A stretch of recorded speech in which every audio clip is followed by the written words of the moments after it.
오늘 본문의 말씀은 로마서 전체의 중요한 전환이 되는 말씀입니다.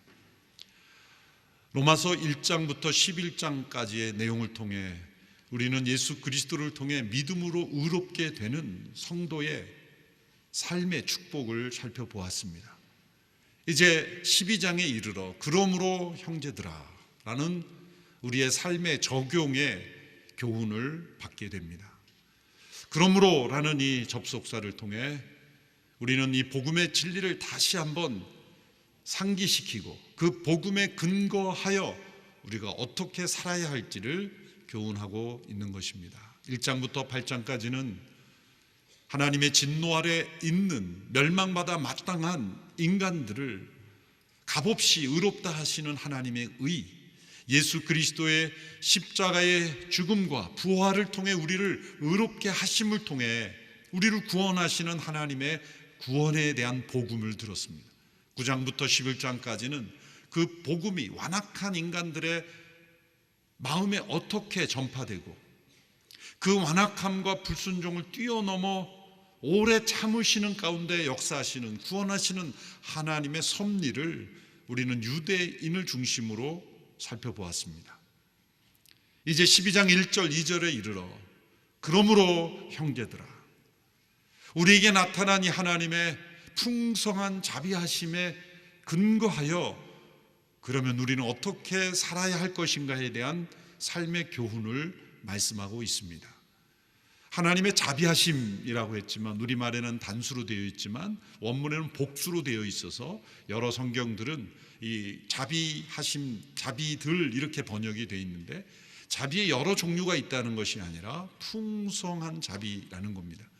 이미 11장 33절에 36절까지 이 하나님의 풍성한 자비하심에 대하여 찬양을 했습니다. 그 놀라운 하나님의 지혜, 지식과 부요하심에 대하여 측량할 수 없는, 우리가 다 이해할 수 없는 신비로운 이 하나님의 자비하심에 대하여 찬양을 드렸습니다. 복음은 우리에게 우리 자신의 스스로의 힘으로 변화하라고 요구하는 교훈이 아닙니다. 우리 스스로의 생각, 판단, 결심, 계획에 따라 삶을 바꾸어 나가라는 것이 복음이 아닙니다. 오직 예수 그리스도 안에서 우리를 얼마나 사랑하시며 얼마나 긍휼히 여기시며 얼마나 자비하심으로 우리의 완악함과 불순종을 쓰시고 변화시키고 구원하시는지 그 하나님의 자비하심에 근거하여 그것으로 인하여 우리가 어떻게 살아가야 할 것인가를 말씀하고 있는 겁니다. 그러므로 우리에게 요구되는 삶의 변화는 이 하나님의 자비하심에 대한 마땅한 반응, 응답을 말씀하는 겁니다. 이 내용을 보면 12장 이후에 15장까지의 말씀을 보면 마치 예수님의 산상수훈을 읽는 것과 같은 느낌을 받습니다. 실제로 제가 대조를 해보니까 직간접적으로 약 15구절 정도가 예수님의 산상수훈과 그 내용이 교훈이 정확하게 일치하는 내용들입니다.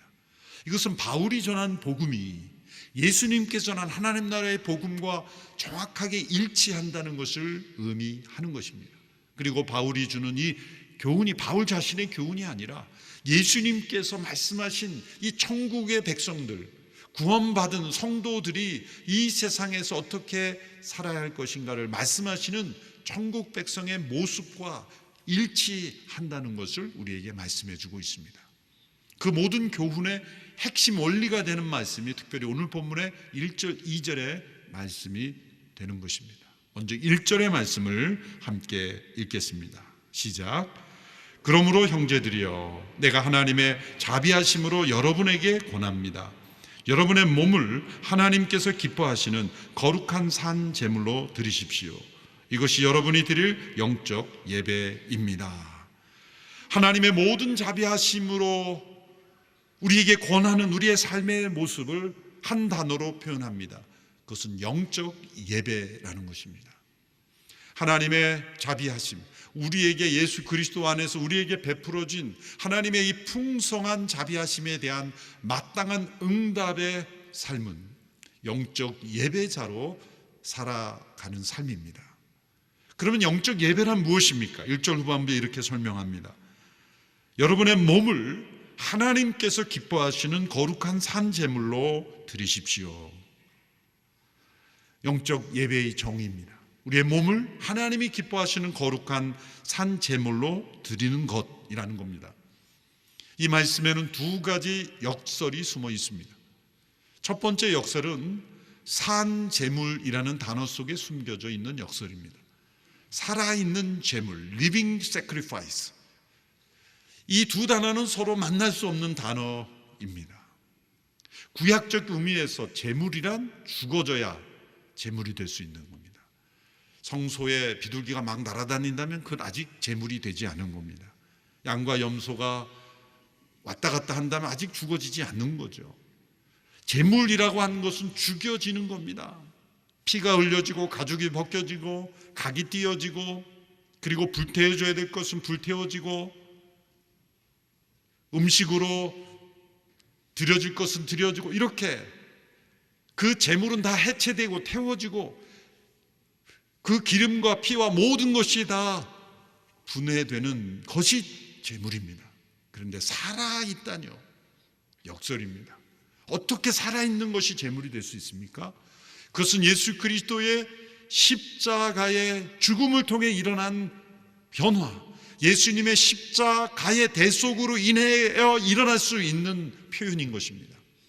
예수님의 한 번 영원한 제사로 인하여 그분의 죽으심은 하나님의 모든 진노를 담당하시는 죽음이었기에, 이제 우리가 담당해야 될 그 죽음을 예수님께서 담당하신 죽음이기에, 그분을 믿고 그분이 주시는 그 의로움을 믿음으로 받아들이는 모든 자에게는 옛사람이 그 죽음과 함께 죽임을 당했고, 그러므로 이미 우리는 제물로 드려졌고, 그러나 이제 그리스도께서 우리에게 주시는 그 의로움을 덧입을 때 우리 안에 부활의 생명이 임하여서 이제 우리는 산자로 살 수 있는데, 죄에 대하여는 죽은 자가 되고 하나님께 대하여 산 자가 되었을 때, 이제는 내가 사는 것도 아니요 오직 내 안에 그리스도께서 사는 것이라고 고백을 하는 삶이 되는 겁니다. 그러므로 살아있는 제물이라는 말이 가능하게 된 겁니다. 이것은 예수 그리스도 안에서 우리에게 일어난 삶의 변화, 우리는 죽었으나 여전히 살아있는 것입니다. 죄에 대하여는 죽은 자가 되었고, 이제 하나님께 대하여는 산 자가 되었습니다. 이제는 육신을 따라 사는 자가 아니라 성령을 따라 사는 자가 되었습니다.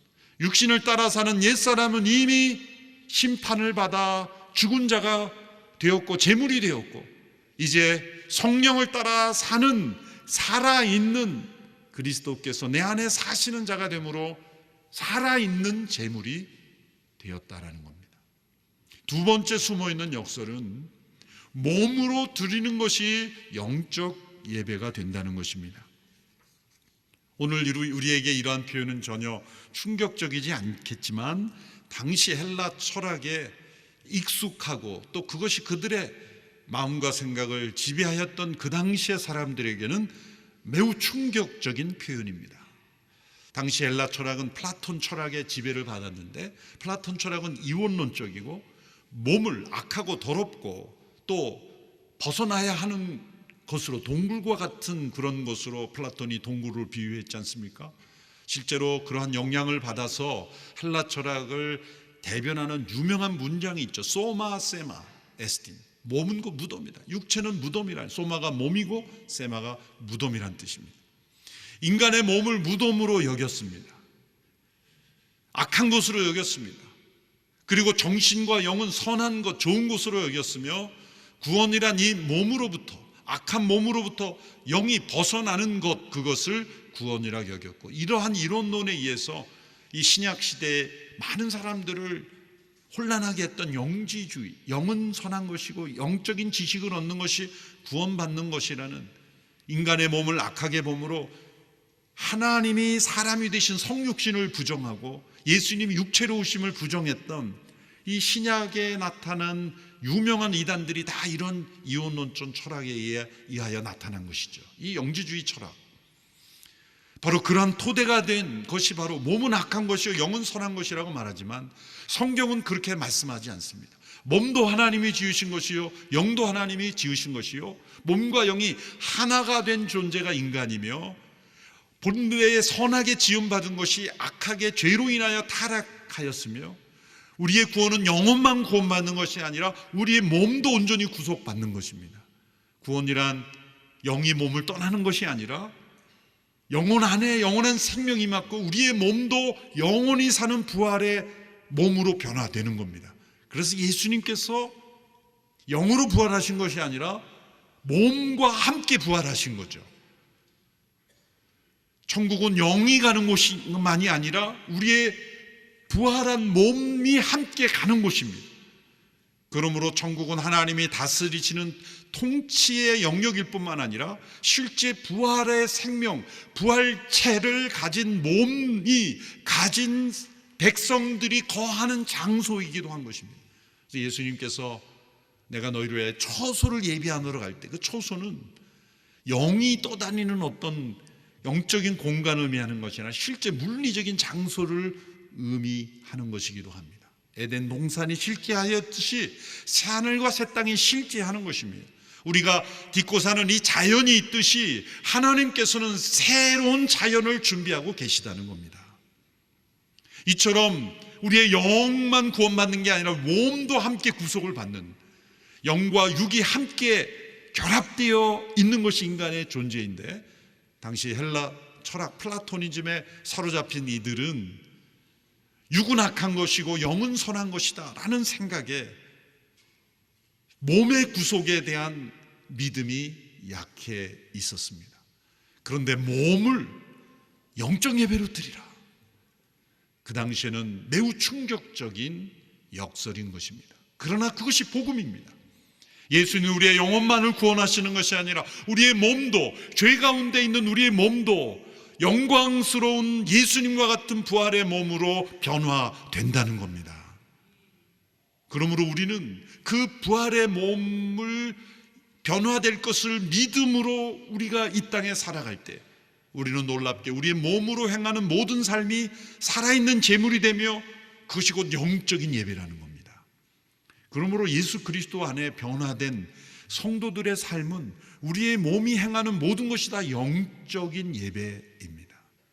그런 의미에서 우리가 밥을 먹는 것도 영적인 예배입니다. 예수님께서 성찬을 무엇으로 제정하셨어요? 먹고 마시는 것으로 제정하셨습니다. 먹고 마시는 우리의 일상의 식사까지도 영적인 예배가 되는 것입니다. 그러므로 탐욕스럽게 식사하는 것은 우리가 영적인 예배자의 합당한 모습이 아닌 것입니다. 절제를 잃어버리는 것, 그것이 영적 예배로부터 이탈하는 거죠. 우리의 몸으로 행하는 모든 것, 우리의 머리부터 발끝까지 우리의 몸이 행하는 모든 것이 영적 예배가 되는 이유가 무엇입니까?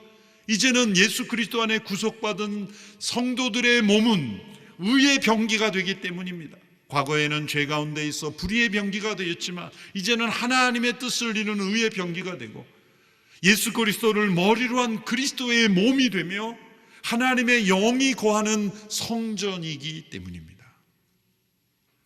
그러므로 우리가 예배드리는 장소, 예배당을 성전이라 부르는 것은 더 이상 그렇게 부르면 안 됩니다.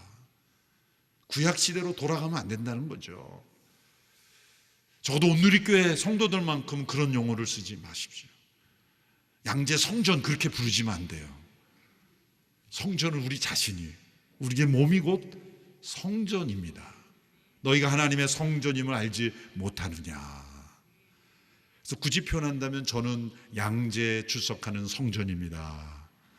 그렇게 표현하는 것은 가능하겠습니다만은 예배당이 성전은 아니에요.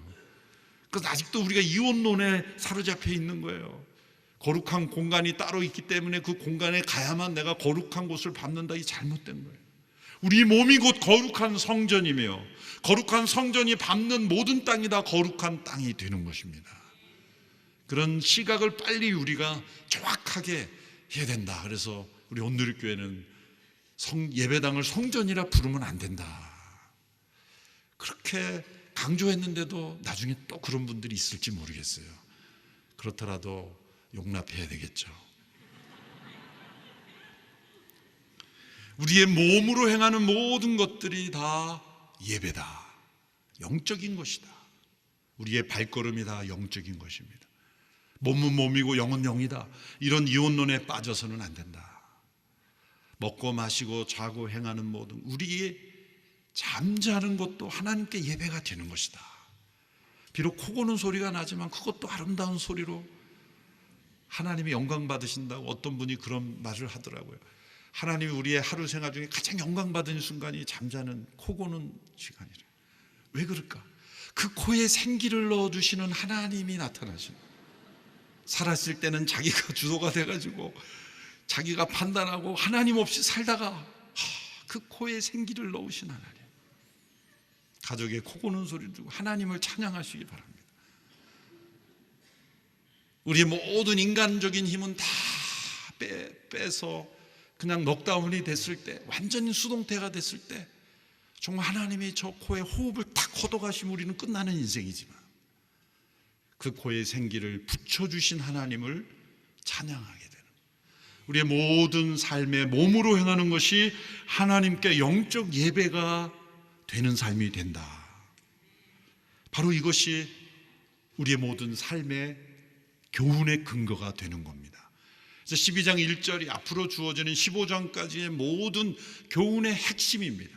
그것을 해석하는 원리가 되는 거예요. 거룩한 산 제물이며 몸으로 행하는 모든 것이 영적 예배라는 겁니다. 2절은 이 1절이 어떻게 가능해지는가, 어떻게 영적 예배, 몸으로 행하는 모든 것이 영적 예배가 되는지를 설명하는 말씀이 2절의 말씀입니다. 2절의 말씀을 같이 읽어보겠습니다. 시작. 여러분은 이 세대를 본받지 말고 오직 마음을 새롭게 함으로 변화를 받아 하나님의 선하시고 기뻐하시고 온전하신 뜻이 무엇인지 분별하도록 하십시오. 한글 성경에는 1절과 2절에 중요한 접속사가 빠져 있습니다. 1절과 2절은 연결되어 있습니다. 1절에서는 영적 예배를 드리라라고 할 때 이 드리라는 명령은 능동태로 되어 있어요. 능동적으로 우리가 해야 될 일이에요. 누가 해줄 수 없는 겁니다. 우리의 몸으로 행하는 모든 것, 하나님 저의 몸을 사로잡아 제 손이 저절로 올라가게 하옵소서, 그런 일은 일어나지 않습니다. 우리의 몸으로 행하는 모든 것이 우리가 하나님 앞에 영적 예배로 드릴 수 있게 된 것은 예수 그리스도의 십자가를 통해 우리 옛사람을 죽은 자가 되게 하셨고 우리 안에 영원한 부활의 생명을 주셨기에 이제는 우리가 성령을 따라 살 수 있는 길을 열어주셨기 때문에 우리가 영적 예배자로 자신을 드려야 합니다. 이건 능동 명령체입니다. 그런데 2절에 보면 이제 오직 마음을 새롭게 하나 변화를 받아 라고 할 때 변화를 받으라라는 명령이지만 이건 수동으로 되어 있어요. 수동 명령체로. 왜 이렇게 1절에서 능용 명령체를 2절에는 수동을 했을까? 복잡하게 하라는 것이, 이건 변화를 받는다는 거예요. 변화를 받는다는 것은 영적 예배를 드린 자에게 따라오는 변화를 우리가 받아들이라는 겁니다. 여러분, 예배를 드리기 전과 후가 어떤 자신의 판단, 결정하는 선택의 내용이 바뀌어지는 경험 해보신 적이 있습니까? 전날 저녁에 내일 이거 꼭 해야 되겠다고 생각했지만 경건의 시간을 마치고 나면 그건 안 해도 되겠구나, 다른 것을 하는 경우 여러분의 선택이 바뀌는 경험을 해보신 적이 있은지 모르겠습니다. 그것은 영적 예배자로 하나님 앞에 나아갈 때 우리의 마음이 새롭게 되는 변화가 성령님께서 우리 가운데 주신다는 거예요. 그 변화를 받아들이라는 거예요. 특별히 이 세대가 우리를 이 세대의 틀에, 이 세대의 사고방식, 이 세대의 가치관과 인생관과 세계관으로 우리를 몰드시키는 거예요. 그냥 막 빚어가려고 하는데 거기에 따라가지 않고 이 세상의 틀에 사로잡히지 않고 하나님의 뜻을 따라 순종하는 사람으로 변화가 일어나는 거예요. 그 변화를 거부하지 말고 받아들이라 하는 겁니다. 그래서 예배를 드리는 이 행위가 얼마나 중요한지, 함께 모여 예배드리고 개인적으로 예배드릴 때 우리의 모든 마음에 새로운 마인드가 일어나는 거예요. 마음을 새롭게 한다. 이 마음은 마인드, 그것은 사실 사고의 체계를 더 의미하는 거예요. 우리가 판단하고 결정하는 모든 것이 바뀌어진다는 거예요. 이 변화를 받는 겁니다. 그럴 때 세 번째 우리에게 주어지는 은혜가 있는데, 그것은 분별하게 되는 겁니다. 2절 후반부에 분별하라 이렇게 명령이 되어 있죠. 하나님의 선하시고 기뻐하시고 온전한 뜻이 무엇인지 분별하도록 하십시오. 이것도 자기 스스로가 내가 분별해야 되겠다 그래서 분별해지는 것이 사실 아니에요. 우리가 하나님의 선하시고 기뻐하시고 온전한 뜻이 무엇인지 우리 자신이 육신 가운데 있는 이들이 어떻게 분별하겠습니까? 그런데 분별될 수 있다는 거예요. 어떤 때 변화가 됩니까? 앞서서 1절에 영적 예배자로 나아갈 때 우리 마음이 새롭게 되는 변화를 받고 그 결과 우리는 분별력이 생겨나는 거예요. 분별력이 생겨나는 거예요. 이 순서가 예배 드림이 제일 먼저고, 두 번째가 변화 받음이고, 세 번째가 분별함인 것입니다. 때로 우리는 이것을 거꾸로 적용하는 경우가 많아요. 내가 하나님의 뜻이 무엇인지 분별해야 변화가 되고, 변화가 되어야 영적 예배를 드린다라고 생각하지만 정반대입니다. 우리의 모든 삶의 순간, 내 모든 행위와 생각과 모든 삶을 통해 하나님 영광 받으십시오. 하나님께 예배자로 나아갈 때 놀랍게도 우리 마음에 전혀 생각하지 못했던 생각을 하게 되고, 했던 생각을 내려놓게 되고, 우리의 마인드셋이 바뀌게 되면서 이 변화가 일어나면서 분별력이 생겨나는 거예요. 이 분별력부터 찾으려고 그러면 안 됩니다. 인생의 어느 긴박한 순간에 갑자기 성경책을 펴들고 제가 분별해야 됩니다. 안 돼요. 갑자기 성경을 막 이렇게 펴서 점치듯이 보는 분들 위험합니다. 유명한 예화가 있잖아요. 오늘 내가 어떻게 살아야 될지 하나님 그대로 살겠으며 폈던 유다가 가서 목을 매니라. 놀라서 아닌데 그러고 다시 폈더니 너도 가서 이와 같이 하라. 이건 정말 아닌데 3-4번 했더니 내가 하고자 하는 일 속히 하라. 다 성경에 있는 내용이에요. 그런 식으로 분별하면 큰일 납니다. 내가 위기 상황에 닥쳤을 때 하나님의 선하시고 기뻐하시고 온전한 뜻이 분별되지 않는 것은 앞에 두 단계가 없기 때문이에요. 영적 예배자의 삶이 없는데 어떻게 마음의 변화가 일어나며 어떻게 분별이 되겠습니까? 어느 정도의 시간이 필요한 거예요. 지금까지 나는 살아오면서 한 번도 하나님의 뜻이 분별되는 경험이 없었다. 그런 분들에게 좋은 기회가 있습니다. 내일부터 시작되는 40일, 작은 예 40일에 40일을 한번 작정하고 매일 참된 예배자로 한번 나가보세요. 그 40일 동안 뭔가 마음에 여러분이 경험하지 못했던 변화를 경험하게 될 거예요. 그럼 여러분이 40일 후에 어떤 결정을 내릴 때 분별력을 가지고 결정할 수 있게 될 것입니다. 30%밖에 안 믿으시네요. 그래서 40일이라는 기간이 중요한 거예요. 기간이 연말연시 바쁘고 힘들죠. 어떤 분은 목사님 그냥 20일만 합시다, 한 주만 합시다, 많이 그런 분이 있는데 어차피 40일이 안 나온 분은 한 주만 해도 안 나오는 거예요. 하향 평준화가 되면 안 되겠다. 40일 하는 분은 365일 하는 거예요. 그렇기 때문에 우리가 일정한 기간을 정해서 영적 예배자로 자신을 드릴 때 우리에게 놀라운 분별력이 생길 줄로 믿습니다. 이제 3절부터 8절까지의 말씀은 개인적인 영적 예배만이 아니라 공동체로서도 함께 이 예배 공동체로 나갈 수 있다는 말씀입니다. 우리는 예수님을 믿는 그 순간 그리스도의 몸의 지체가 되고 하나님의 성전으로 함께 지어져 가기 때문에 나 혼자 하는 신앙생활이 아닙니다. 그러므로 그 공동체가 함께 하나 되어서 영적 예배 공동체가 될 때 놀랍게도 하나님은 그 공동체를 사용하신다는 겁니다. 그것이 뭡니까? 세상에 미치는 영향력. 그것은 정치적 영향력이 아니라 섬김과 나눔과 희생과 성육신의 영향력이죠. 히브리서 13장 15절로 16절의 말씀을 함께 읽겠습니다. 시작. 그러므로 우리가 그분을 통해 항상 하나님께 찬양의 제사를 드립시다. 이것은 그분의 이름을 고백하는 입술의 열매입니다. 그리고 선행과 나눔을 소홀히 하지 마십시오. 하나님께서는 이런 제사를 기뻐하십니다. 자, 15절에 나오는 제사는 찬양의 제사입니다.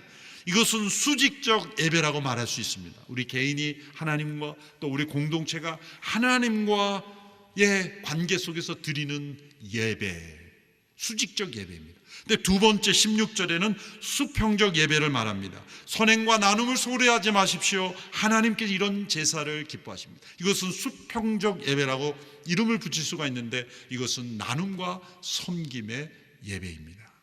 예수님께서도 너희가 예배를 드리러 갈 때 혹 원망을 드릴 만한 일이나 또 화해할 일이 있으면 먼저 가서 화해하라. 이것은 너가 수직적인 예배 이전에 수평적 예배도 동일하게 중요하기 때문에 올바른 수직적 예배가 되려면 수평적 예배도 돼야 된다. 영적 예배라는 것은 우리가 하나님만을 바라보는 것이기도 하지만 또한 우리가 이웃을 살피는 삶이기도 한다는 거예요. 그런 의미에서 우리가 연말마다 대학 청년들을 중심으로 사랑의 나눔을 하고 엔젤 트리를 하고 이렇게 우리가 이 나눔과 섬김으로 계속해서 나가는 것은 공동체 전체가 영적 예배의 공동체가 되기를 원한다는 모습입니다. 공동체 전체가 영적 예배가 될 때 중요한 영적 태도 하나를 말씀합니다. 믿음의 분량대로 분수에 맞게 생각하십시오라고 했습니다. 믿음의 분량대로라고 할 때는 이 분량이라는 이 단어 때문에 양적인 거로 생각하기가 쉬워요. 어떤 사람 믿음이 작고 어떤 사람 믿음이 크고 각자 믿음대로 그냥 어떤 사람은 크게 생각하고 어떤 사람은 작게 이렇게 해석을 하는데 이 분량이라는 단어의 헬라어는 메트론, 이건 영어의 미터, 길이의 기준이 되는 메트론의 어원입니다. 그것은 뭐냐면 양을 말하는 게 아니라 측량의 기준을 말하는 거예요. 그래서 하나님께서 자신이나 혹은 다른 사람을 평가하는 기준은 오직 한 가지, 믿음이어야 한다. 하나님 앞에서 우리 모두가 어떻게 나갈 수 있습니까? 믿음으로 의롭게 된 자일 뿐입니다. 우리가 어떠한 은사를 가지고 어떠한 섬김을 하고 어떠한 능력을 보이건 하나님께서 우리를 받아주신 오직 한 가지 이유는 믿음뿐입니다. 믿음이라는 기준만이 우리가 하나님 앞에 받아질 수 있는 겁니다. 예언, 섬김, 가르침, 권면, 구제, 지도하는 일, 긍휼을 베푸는 일, 각양각색의 은사가 우리에게 나타날지라도 하나님께서 우리를 받으신 것은 그런 은사 때문에 받으신 것이 아니라 오직 믿음 때문에 받으신 것이다. 믿음으로 우리는 모두가 다 평등한 것입니다. 그러므로 나에게 어떤 은사가 있다고 해서 자랑하거나 교만해서는 안 된다는 거예요. 다른 사람을 무시해서도 안 된다는 거예요. 오직 믿음이라는 이 측량의 기준 한 가지로 자신을 생각해야 한다는 겁니다.